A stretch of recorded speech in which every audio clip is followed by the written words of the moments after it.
Hello friends, அதாவது இப்போ தான் ப்ரோமோ கொஞ்சம் முன்னாடி போட்டாங்க. ரொம்ப லாங் டைமில் காவேரியும் விஜயும் ட்ரெஸ் எடுக்கிறதுக்காக போகிறாங்க.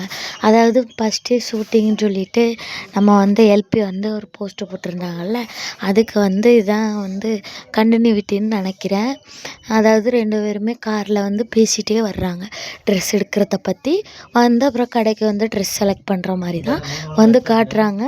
வளைகாப்புக்கு ட்ரெஸ்ஸு செலக்ட் பண்ணி அப்புறம் எப்படியும் வளைகாப்பு ஃபங்க்ஷன் வர்றதுக்கு ஒரு 2 வாரம் இருக்கும்னு நான் நினைக்கிறேன். பொங்கலை ஒட்டி கண்டிப்பாக இருக்கலாம். நீங்கள் என்ன நினைக்கிறீங்க? பொங்கலை ஒட்டி இருக்குமா என்னன்னு கமெண்ட் பண்ணுங்கள். அப்புறம் என்னென்னா நிறைய எல்லாருமே சுவாமியை பற்றி தப்பாக கமெண்ட் பண்ணிகிட்ருக்காங்க. அவர் நல்லவர் இல்லை, கெட்டவர், அவரால் தான் டிஆர்பி குறையுதுன்னு.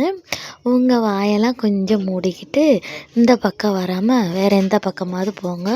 உங்களுக்கு பிடிச்ச சீரியலை போய் நீங்கள் பாருங்கள் அப்படின்னு என் சஜஷன் அதுதான். என்னை மீறி யாரெல்லாம் சொல்கிறீங்களோ அவங்களாம் கமெண்ட் பண்ணுங்கள். ஏன்னா ஹேட்டர்ஸ்லாம் இந்த பக்கம் வர தேவையே கிடையாது. இது எம்என் பக்கம். இந்த எம்என் பக்கம் நீங்கள் வரையே தேவையில்ல, போய்கிட்டே இருக்க வேண்டியதான். உங்களுக்கெல்லாம் என்ன வேலை? ஏன் எங்கள் பக்கம் நீங்கள் பார்க்குறீங்க அப்படின்னு தான் நான் கேட்பேன். ஏன்னா சுவாமியை பற்றி உங்களுக்கெல்லாம் தெரியுமா? அவர் சுயநலம் அப்படி இப்படின்னு சொல்லிட்டு அதில் அவர் ஒரு லிமிட்டாக இருக்கார். கரெக்டாக தான் அவர் இதில் அவர் கரெக்டாக தான் இருக்கார். உங்களுக்கு பார்க்குறதுக்கு தப்பாக இருந்தால் அதுக்கு நாங்கள் ஒன்றும் பண்ண முடியாது. இதுக்காக ஃப்ரெண்ட்ஸ் ஒன்றுமே பண்ண முடியாது. அதனால் எங்கள் பக்கம் நீங்கள் வராதீங்க அப்படின்னு தான் நானும் சொல்கிறேன். இணைஞ்சிருங்க சேனலோட.